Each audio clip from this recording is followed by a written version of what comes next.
I'm telling him, listen, the boy's getting big now. I've done my job. I know this album's about to come out and everything, but you need to start messing with your sons more. And he went left like he always do, in deep thought though, and he said, Tashira, my soul, my vessel, he said, my vessel is so tired.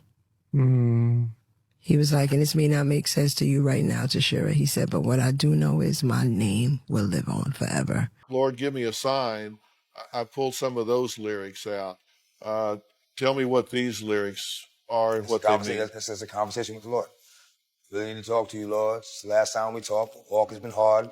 Now, I know you haven't left me, but I feel like I'm alone. I'm a big boy now, but I'm still not grown. I'm still going through it. Pain and the hurt, soaking up trouble like rain in the dirt. And I know only I can stop the neck pain with just a mention of my Savior's name. In the name of Jesus, devil, I rebuke you for what I go through and trying to make me do what I used to. But all that stops right here. As long as the Lord's in my life, I will have no fear. I will know no pain from the light to the dark. I will know no shame. Spit it right from the heart, because it's right from the start that you held me down and ain't nothing they can tell me now. Lord, give me a sign. Before the Roc Nation champagne deals and those billionaire boardrooms, Jay-Z had a serious problem, and his name was DMX. Not just another rapper trying to get a deal, but a raw Yonkers street soldier who rapped like he was unloading his soul on the mic. Every bar sounded like a warning shot. Back in the late 90s, inside a Def Jam event in Manhattan, the tension between these two New York giants got dangerously close to exploding. People backstage could feel it in the air, like one wrong move and the whole room would erupt. So X is about to go on, and I'm like, you know, I want to see. I got like X is before you. X is going before me. The lights are up. He's in the hallway. It goes doom doom. Yeah. And now the arena's shaking, and I'm like, this is cool. And then it goes doom doom, and then he goes, and the arena goes crazy. First of all, it's deafening, and I'm like, oh sh. Years later, even 50 Cent spoke on it, saying Jay was lucky DMX didn't pull the trigger that day. This was not just rap competition. This was a standoff built on street code, pride, and power. And what really went down that night stayed buried for years, until now.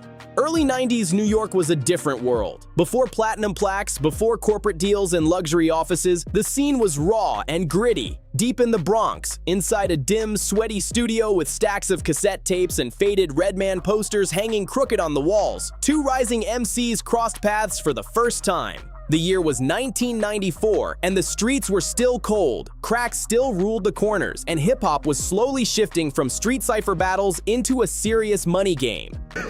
He's running back and forth. He has a thing like a Alizé and Hennessy mix. It looks like blood. It's like he's drinking blood, right? And he's running back and forth and going halfway through the show.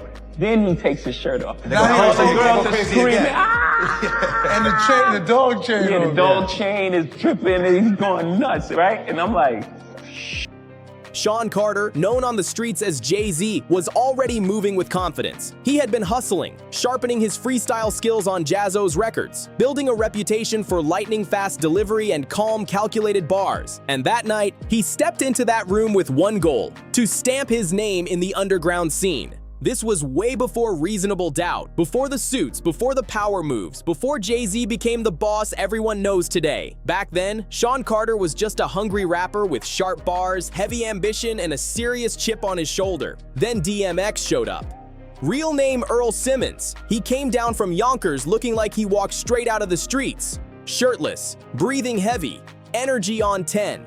He did not walk in with industry connections or label backing. He walked in with scars, pain, and a notebook packed with aggressive rhymes ready to explode. At the time, X was starting to buzz on DJ Clue's mixtapes and making appearances on Stretch and Bobbito's legendary WKCR 89.9 radio show. That platform was famous in New York. Unsigned rappers stepped up there knowing it could turn into a lyrical battlefield. What about Drake? You like Drake? No. My man. He didn't even say a little bit. DMX. He didn't even say halfway. That's my guy right there. No. That's why X is necessary in the game right there. Okay, now why don't you like Drake? I don't like anything about Drake. My I don't like his voice. I don't like what he talks about. I don't. See, I be trying to I don't tell like these his people. face. I don't like when he walks like nothing. I don't like his haircut. I might just, let me shut up. I'll just stop right there. DMX was not polished, not industry trained, but everyone knew one thing: he was dangerous. People in the room still talk about that moment. Producers, interns, even security guards remember how the cypher started. Jay-Z stepped to the mic first, moving like a strategist. Calm voice, smooth flow, clean multi-syllable rhymes delivered with precision. Then DMX stepped forward, and the entire energy flipped instantly. He growled into the mic. He barked his words out like they were commands. This was not just rapping anymore. It felt like a cage fight inside that tiny studio. Every line sounded like a warning. Every bar carried bite. It was like a pit bull entered the room, Uncle Murda later said. X didn't rap. He attacked. The recording never officially dropped. No clear footage exists.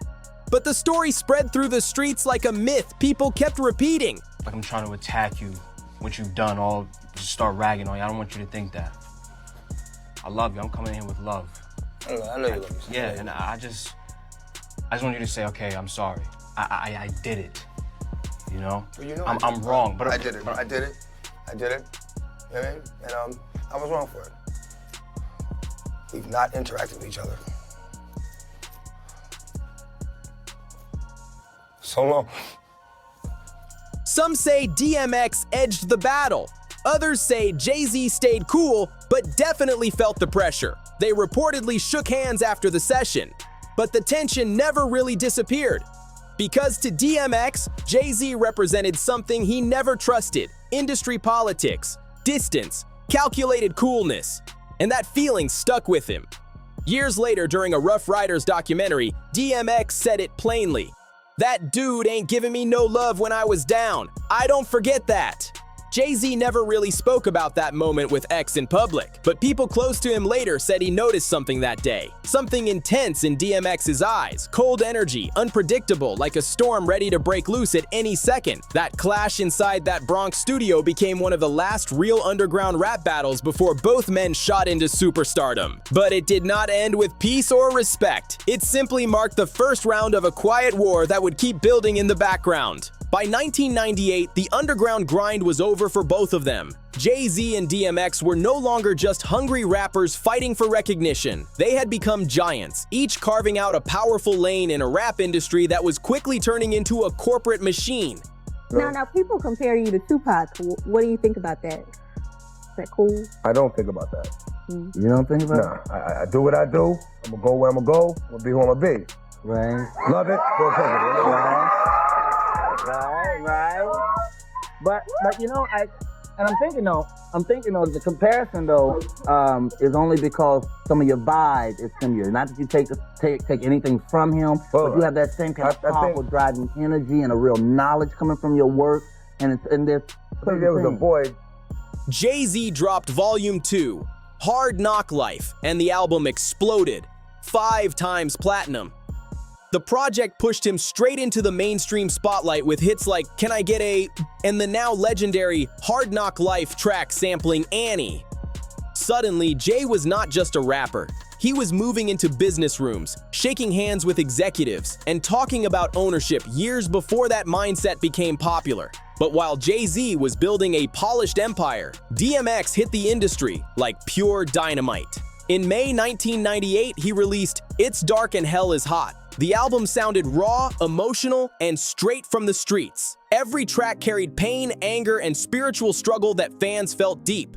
Then just 7 months later, he shocked the entire industry. In December, he dropped Flesh of My Flesh, Blood of My Blood, another #1 album. 2 #1 albums in the same year, something almost nobody had done before. Both projects went multi-platinum and pushed DMX to the top of the charts. At that moment, DMX was not just popular, he was dominating. Fans connected to his darkness, his honesty, and the spiritual battles in his music. He became the people's champion without corporate polish or strategy meetings. But behind the scenes, tension was quietly building. Because despite their different styles and camps, one fact made things complicated. Both DMX and Jay-Z were signed to Def Jam. On paper, they were label mates, but in reality, they were becoming rivals inside the same building. In reality, Jay-Z and DMX could not have been more different. Their personalities, their strategies, even the way they moved through the industry were complete opposites. Jay-Z approached the game like a strategist. He studied every angle, learned the business side, and moved with calm, cold precision. Every step looked planned, every move calculated. DMX was the total opposite, raw, emotional, explosive. He spoke from pain, reacted from instinct, and never tried to polish his personality for the industry. Why? Why? Because you never need. Okay. But what about the first 14 years, man, when I broke my back? Dude, I'm not even talking about providing, but just to have a relationship with you. Do you remember how often I would, hey, what's going on? Nothing. Anything you want to talk about? Do you recall any time I asked you, I would make up things just to spend time with you, yet still, we had no interaction. We're the type of people that we're never really gonna talk much. Corporate politics never sat right with him, and more than anything, he did not fully trust Jay-Z. That uneasy feeling followed them everywhere, especially when they hit the road together. When the Hard Knock Life Tour launched in late 1998, it was a massive moment for hip-hop. Jay-Z was the headliner, bringing a stacked lineup with him. Method Man, Redman, Beanie Siegel, and yes, DMX himself. On stage, the shows were legendary. Crowds went wild, energy was explosive, and fans witnessed some of the most iconic performances of the late 90s. But behind the curtain, things felt very different. Backstage, the mood was tense and quiet. DMX rarely spoke to Jay-Z. Crew members later said X watched everything closely, especially Jay. His eyes stayed sharp, like he was studying the room. X did not like the atmosphere around the tour, the structure, the business energy, the politics behind the scenes. To him, it did not feel like a brotherhood of artists. It felt more like a chessboard. And Jay-Z looked like the one quietly moving the pieces. At the same time, Jay-Z was rising fast on the business side of the industry. With Dame Dash and Kareem Biggs Burke beside him, he was building Rockefeller Records into something much bigger than just a label. It was turning into a powerful brand. Inside Def Jam's offices, executives were paying close attention. They saw Jay as polished, professional, and capable of speaking both the language of the streets and the language of corporate power. That combination made him valuable in a way few artists ever were. DMX noticed it too, and it made him uncomfortable. That he left open when he died. I don't fill that void, but I do feel part of that void because there was a hunger from the street that needs to be filled. You know what I'm saying? And I'm the ear of the street. I'm the mouth of the street. You know, I am the street. I'm the hood. I'm good till I'm wood. I mean, I'm there. You know what I'm saying? I'm the voice of the people. So, you know, I'm gonna be that. As Def Jam started quietly discussing leadership changes, whispers began spreading through the industry. The label was reportedly looking for new direction. And at the time, executives like Lear Cohen and Kevin Liles were already showing strong support for Jay-Z gaining more influence. Rockefeller was proving something important. It was not just successful, it was sustainable. And that kind of power shift was impossible for artists around the label to ignore. So when Def Jam started giving Jay-Z a bigger role in shaping the label's direction, DMX did not see it as a promotion. He saw it as disrespect. To him, it felt like a direct slap in the face. Jay-Z was no longer just another rapper on the roster. He was stepping into real authority. And in DMX's eyes, that meant something serious. Jay was now moving toward becoming his boss. That idea did not sit well with X at all. DMX believed leadership in hip-hop had to be earned in the trenches. Through struggle, through pain, through the same sacrifices the streets demanded. And in his mind, Jay-Z had not walked the exact same road the same way he had. Because of that, DMX started seeing Jay's rise differently. Instead of respect, it began to look like a threat, not just to his own career, but to the raw authenticity of the culture they both came from. In X's mind, Jay-Z started to represent the corporate machine that he had been resisting his entire life. The boardrooms, the politics, the business decisions that could control artists from behind a desk. Three conversations with the devil. Three conversations with the devil. Why with the devil? Well, to make a fair decision, I think you have to be aware of both sides. And I was approached, so of course I had a conversation. It doesn't mean I rode with him or believed him. I just was able to recognize him by what he said to me and what he offered me. I said, oh, now I know who you are. That's why I stopped talking to him. I've put out 7 albums, but he's only on 3. What about now, X, as far as rehab? How's everything going for DMX now? Going good, as it should. How far out are we? Or do you count? Not really. Not really. About 3.5 months. I heard that. 3.5. What don't you do? I don't do anything. Nothing. No. I heard that. But you feel like I guess it was a problem. Yeah, of course it was a problem. Get in trouble. That feeling stayed with him and slowly grew stronger. What once looked like mutual respect between two powerful rappers quietly turned into something colder. Silence between them, suspicion in the air, quiet resentment building behind the scenes. Then in the early 2000s, the moment that changed everything arrived. Jay-Z officially accepted the role as president of Def Jam. That was one of the most powerful positions in East Coast hip-hop. Suddenly, he held the keys to the same building where both he and DMX once fought for recognition. For DMX, that moment confirmed every fear he already had. And once that line was crossed, the relationship between them could never return to what it once was. By early 2002, the quiet Cold War between Jay-Z and DMX was reaching a dangerous boiling point. What started years earlier as creative competition between two rappers had now grown into something much deeper, territorial, political, and extremely personal. Jay-Z was no longer just another artist. As Def Jam's new president, he now controlled decisions inside the label that shaped careers. The same halls where artists once fought for deals were now offices where Jay held real authority. And then something happened behind closed doors inside Def Jam's Manhattan headquarters. Some people say it took place on the 8th floor, inside one of the executive boardrooms. According to sources close to DMX, Jay-Z made a decision that pushed things over the edge. The story says Jay delayed the release of DMX's next album. The official explanation was business, timing issues, too many releases in the market, the industry already crowded. From a corporate point of view, it looked like strategy. But from DMX's point of view, it felt like betrayal. From DMX's perspective, the situation felt deeply unfair. In his mind, he had carried Def Jam during the late 90s when the label needed momentum. His music brought massive attention and serious numbers. Albums like It's Dark and Hell is Hot, Flesh of My Flesh, Blood of My Blood, and then there was X, all debuted at #1. Each project came straight from his pain, his faith, and his life experiences. I'm surprised you don't like Ross lyrically, man. Ross be He's all right, man. He just talk about eating and girlfriend too much, how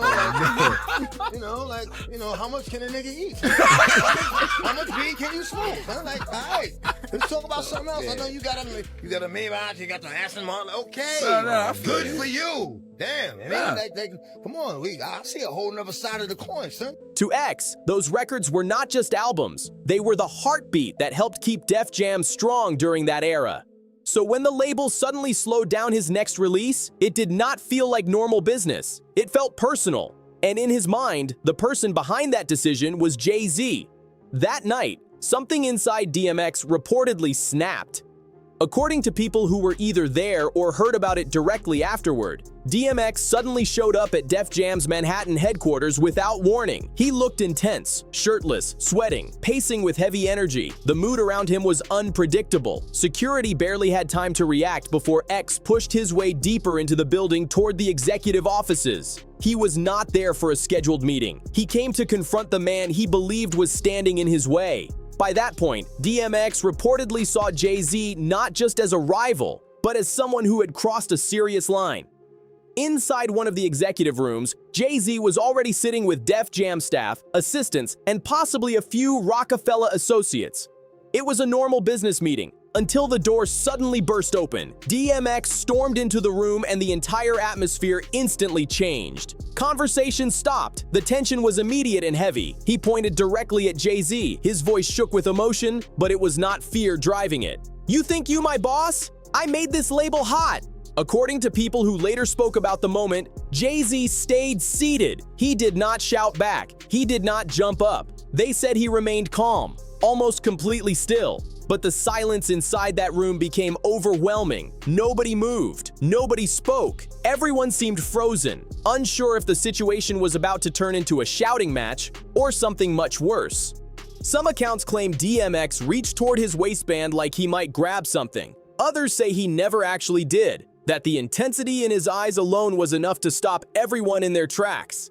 Witnesses described the look as cold and focused, the kind of stare from someone who had been through real battles in life. The room felt locked in place. One Def Jam staff member who later spoke anonymously said security was only seconds away from rushing in to restrain DMX. But right at that moment, something in the room suddenly shifted. And at that moment, I was like, this dude always being so deep, he want to dodge to what I'm talking about. In my head, I would always listen to him, but I'll just be like, here we go. 6 days later, it happened. And a song came on that I was in the studio for. And when he wrote it, and his voice sounds so strong. And it was at this, vigil.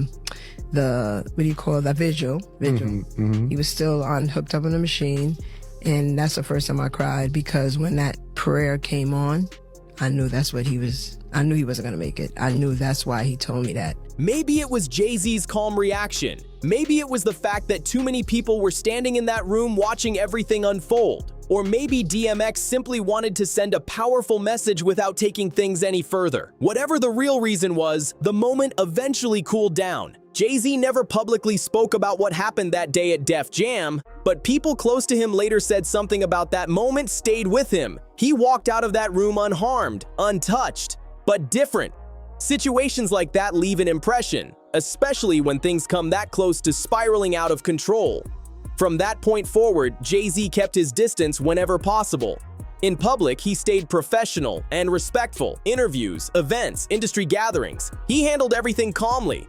But behind the scenes, whenever DMX's name came up, people said the mood would shift slightly.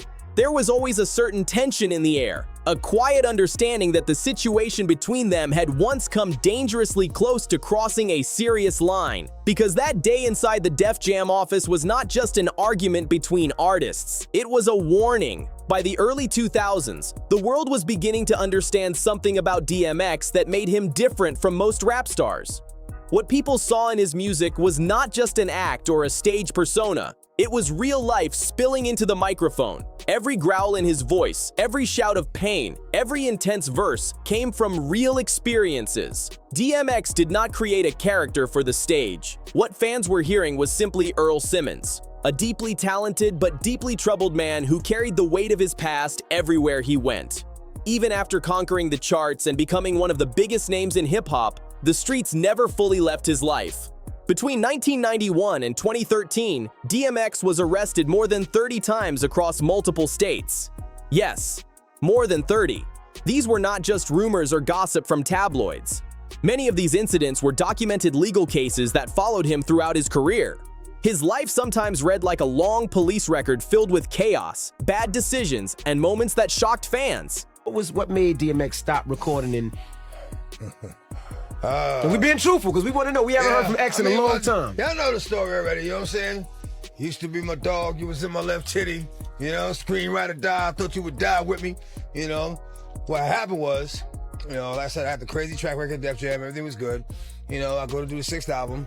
In 1998, only months after It's Dark and Hell is Hot went platinum, DMX was arrested in New Jersey for possession of an unlicensed firearm. The news surprised the industry. He had just exploded onto the scene and already serious headlines were starting to follow him. By the year 2000, the problems were becoming louder. That year, DMX was arrested in Buffalo after an incident where authorities said a vehicle had been taken during a confrontation. Witnesses claimed the situation escalated quickly and emotions took over. There were no bodyguards stepping in, no public relations team controlling the scene, just DMX reacting in the heat of the moment. Then in 2004, one of the most talked about incidents connected to DMX unfolded at JFK Airport in New York City. And the situation quickly turned into another headline that had the entire hip-hop world watching. One of the most shocking headlines came at JFK Airport. Authorities arrested DMX after an incident where he allegedly tried to take control of a vehicle while presenting himself as a federal agent. Investigators said he showed what appeared to be a badge and shouted commands like he had official authority right there inside the terminal area. When law enforcement stepped in to investigate the situation, reports say they discovered drugs and a firearm inside the SUV he had been driving. The story spread quickly through the media, adding another intense chapter to DMX's already chaotic public life. Then in 2007, another serious controversy surfaced, this time involving animal cruelty allegations in Arizona.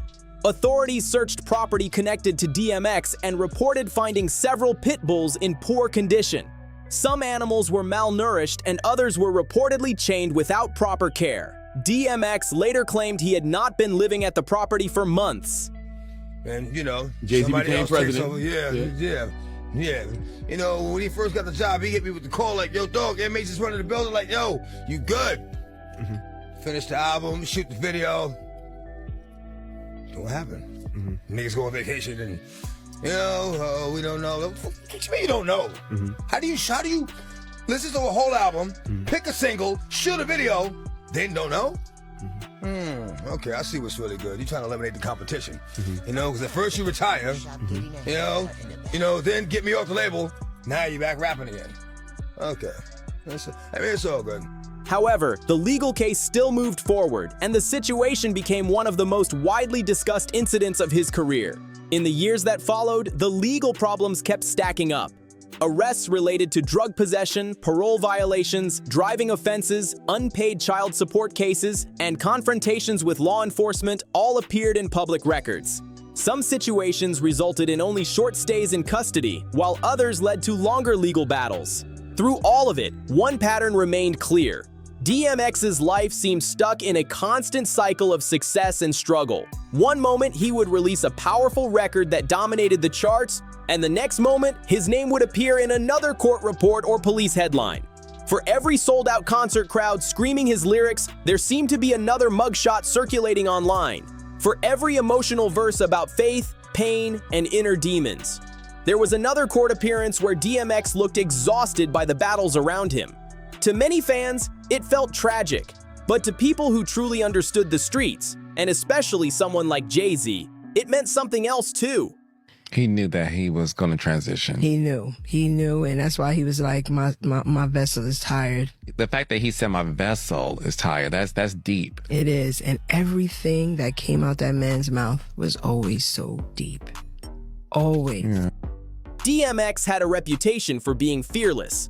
He did not appear worried about rules, industry politics, or the consequences that scared most people. His life had already been filled with hardship long before fame arrived. In a 2009 jailhouse interview, when someone asked him if he feared death, DMX answered in a way that shocked many listeners. "I ain't scared of death, man. I done seen worse than hell." That attitude was something people around the industry recognized. Jay-Z understood it too. And that may be one reason why, even when the two exchanged subtle lyrical shots in songs, Jay with clever wordplay and icy metaphors, DMX with loud growls and direct challenges, the tension between them never fully exploded into an all-out war.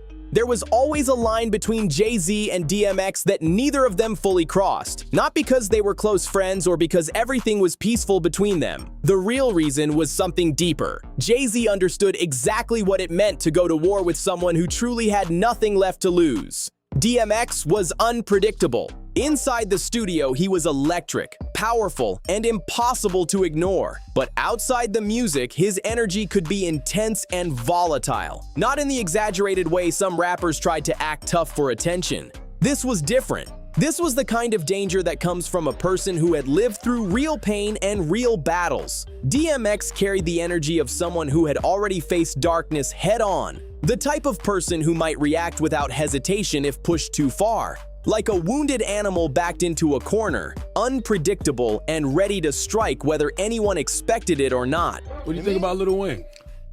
We got a good relationship.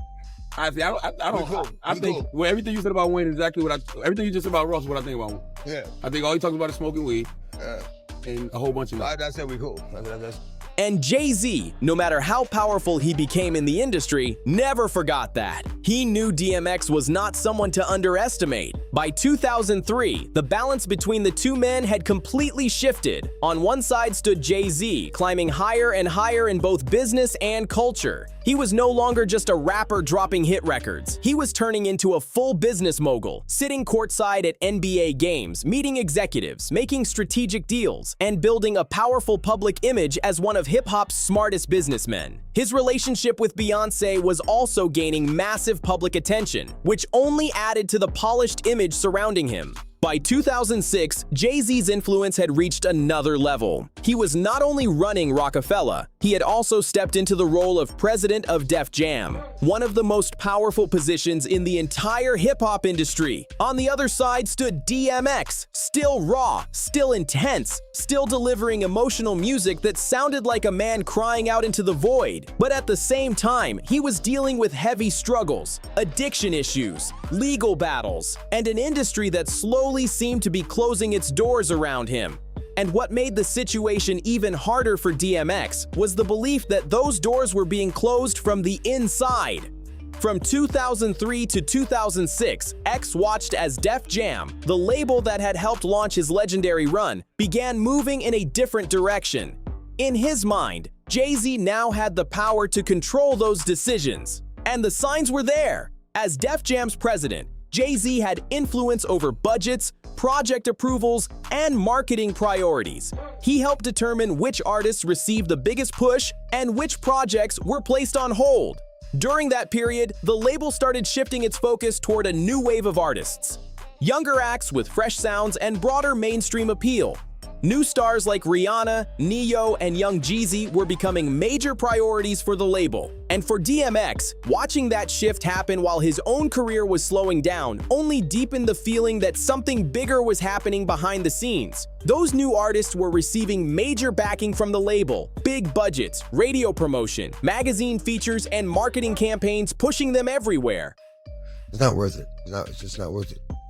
Man, well, we wish you nothing but the best, brother. And it may sound like cliche. Oh, we pulling for you.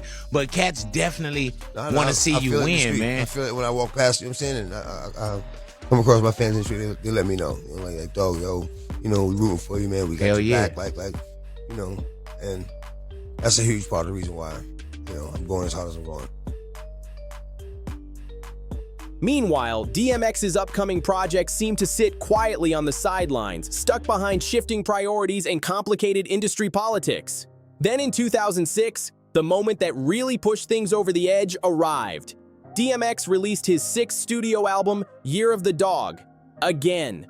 The title alone made fans think this would be a huge comeback moment for X. Supporters expected the same explosive energy that made his earlier albums legendary, but things did not unfold the way people hoped. It was not because the music lacked intensity. DMX still delivered raw emotion on every track. His pain, his struggles, and his powerful voice were all still there. The problem was something else entirely: promotion. According to many fans and industry observers, the album received almost no serious push from Def Jam. There was little radio support, very limited magazine coverage, barely any marketing rollout, and almost no major tour backing. For an artist who once dominated the charts, the silence around the project felt shocking. To DMX, the situation looked deliberate. He did not just feel ignored, he felt pushed aside. In his mind, it was like the label that once celebrated him had slowly started erasing his presence. Forgotten, censored, replaced by newer faces. Industry insiders later claimed that quiet decisions were happening behind closed doors. Some projects connected to DMX were reportedly delayed or shelved. Potential collaborations faded away. Even his name appeared less often in important label discussions. DJs who once loudly supported his music began stepping back too. The reason many people whispered about was simple: From a business perspective, DMX had become a difficult investment. Too unpredictable, too intense, and too risky for a label moving toward a more controlled image. Under Jay-Z's leadership, Def Jam had entered a new era. The company was aiming for a smoother, more corporate-friendly brand that could expand across multiple markets. And in that environment, a raw and unpredictable figure like DMX no longer fit the strategy. So DMX made a bold decision. He walked away from Def Jam and chose the independent route. That move gave him freedom and control over his music.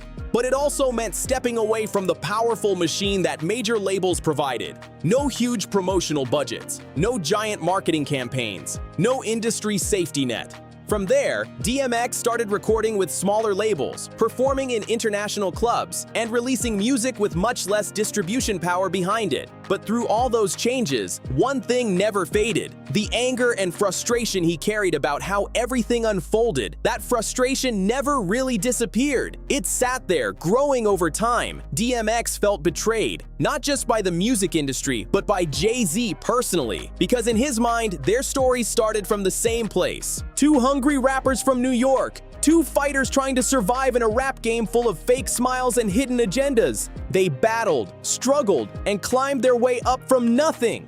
But when the balance of power finally shifted, DMX believed Jay-Z did not reach back to help him.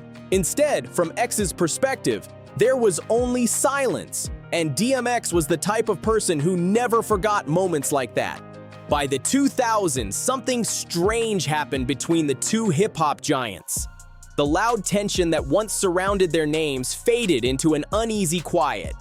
Jay-Z had evolved into something far bigger than a rapper. He was now a global icon. Roc Nation was growing into a powerful entertainment empire managing artists, athletes, and massive business partnerships. By 2010, Jay was not just releasing music, he was shaping culture and business at the same time. Projects like Watch the Throne and later 444 showed a different side of him. More reflective, more strategic, a man who had moved from street corners to boardrooms. While Jay-Z's empire expanded, DMX was facing battles of a very different kind. Years of addiction struggles, time in prison, and deep personal pain had taken a heavy toll on his life. The unstoppable chart-dominating force he once was in the late 90s had faded. But he was never completely gone. Fans still supported him, and his voice still carried that same raw emotion. And quietly, there were signs that Jay-Z had not completely forgotten about him. Around 2012, whispers started spreading through parts of the industry. There were talks about a possible DMX comeback deal connected to Roc Nation. Some reports suggested that executives close to Jay-Z had reached out with an idea. The plan was not necessarily to sign DMX as a traditional artist. Instead, the goal was to bring him under Roc Nation's management umbrella as a respected legacy figure, someone whose career could be rebuilt with the right support system. The vision reportedly included helping stabilize his career, organizing a major tour, and possibly releasing a new project with proper promotion behind it. But the deal never came together. Some people said DMX did not fully trust the people offering help. Others believed he simply refused to allow anyone to guide or control his path again, especially someone connected to Jay-Z. Because for DMX, the issue had never been about contracts, streaming numbers, or marketing strategies. To him, it was always about something deeper: truth, loyalty, authenticity. And as always in the music business, the industry kept moving forward with its own plans. Even after all the chaos, the arrests, and the years of struggle, flashes of DMX's brilliance never fully disappeared. Every now and then, the world would get a reminder of the powerful artist he truly was. One of the most unforgettable moments came in 2020, during the height of the pandemic. DMX stepped into the Versus Battle Arena, facing off against Snoop Dogg in a live virtual event watched by millions of fans around the world. And that night felt different. For the first time in years, people saw DMX looking strong, focused, and fully present. His voice was clear, his energy was alive, and his connection with the music felt real again. There was no chaos, no confusion, just X standing there with the same fire that once shook the entire hip-hop world. He laughed with Snoop. He smiled at the crowd watching online. And when he performed some of his biggest hits, emotion poured out of him. At times, it looked like tears were building in his eyes as he delivered those classic records that defined an era. For many fans watching, it felt like seeing the version of DMX that could have existed all along, if the demons he fought for years had ever loosened their grip. Behind the scenes, many people in the industry were paying attention to that moment too, including Jay-Z. Years later, during an interview reflecting on the complicated history between them, Jay-Z spoke about DMX in a way that surprised a lot of people. His tone was not cold, and it was not calculated. It sounded reflective, almost heavy with emotion. X brought something out of me that nobody else did, Jay admitted. I respected him. I just couldn't control him. That one statement revealed a lot, because control was never something DMX wanted from anyone. Not from the streets, not from the system, not from record labels, and definitely not from a former rival who had become one of the most powerful executives in the music industry. What DMX seemed to want most was something simpler: honesty, loyalty, and real support without hidden conditions. But in an industry often filled with strategy, image, and quiet power moves, that kind of raw realness was rare. As the years passed, the chance for a true reconciliation slowly faded. There were no dramatic reunions, no big public handshake, and no official Roc Nation partnership. But many people believe something deeper remained between them: a quiet sense of regret. DMX may have felt he trusted too few people, and Jay-Z may have realized the moment to reach out had come far too late. Even though Jay-Z and DMX eventually stood on completely different sides of the music world, their stories would always stay connected. One man wearing tailored million-dollar suits and sitting in corporate boardrooms, the other still fighting through pain just to make it back under the stage lights. But their names were forever tied together, not only through rivalry or tension, but through something deeper: shared history, battles fought in the same era, and scars from a journey that neither of them could fully escape. In the early morning hours of April 2nd, 2021, emergency sirens cut through the quiet streets of White Plains, New York. Paramedics rushed toward a private home after receiving a frightening call. Inside that house was Earl Simmons, DMX. He had suffered a massive heart attack following a drug overdose. By the time he arrived at the hospital, the situation was already critical. Doctors fought to stabilize him, but his brain had gone too long without oxygen. Machines kept his body alive, but DMX never regained consciousness. For an entire week, the world watched and hoped. Fans across the globe flooded social media with prayers, tributes, and memories of the music that had carried them through dark moments in their own lives. Outside the hospital, crowds gathered quietly, holding candles and playing his songs. Then on April 9th, 2021, at just 50 years old, DMX was officially pronounced dead. The world mourned loudly, but Jay-Z's grief was different: quiet, private, and almost invisible. There were no dramatic public speeches, no major tribute verses released immediately afterward. Just silence from a man who had once stood on the other side of one of hip-hop's most complicated rivalries. Instead of loud public tributes, another story quietly began circulating behind the scenes. Reports claimed that Jay-Z and Beyoncé had privately purchased DMX's master recordings with the intention of returning the rights to his children. It was not a flashy headline move or a public relations moment. It was described as a quiet act meant to protect DMX's legacy and make sure his family benefited from the music he created. Because DMX was never just another rapper in the industry. He was a force of nature, a voice full of pain, faith, rage, and honesty that cut through the noise of the music world. His presence felt like a storm that nobody could easily control or measure. Even 50 Cent once said something that summed up how many people saw him: X was the realest to ever do it. Jay was lucky he made it out that room. And when DMX passed away, hip-hop lost something that no spotlight, no award show, and no headline could ever fully replace. One thing people noticed over the years: Jay-Z never dissed DMX again. No sneak lines, no public insults, no attempts to rewrite the past. Because back in 2002, inside that Def Jam office, when DMX burst into the room shirtless, furious, and completely unfiltered, Jay-Z did not just see another rapper. He saw a warning, not from a competitor, but from a man shaped by pain, loyalty, struggle, and survival. A man who truly had nothing left to prove.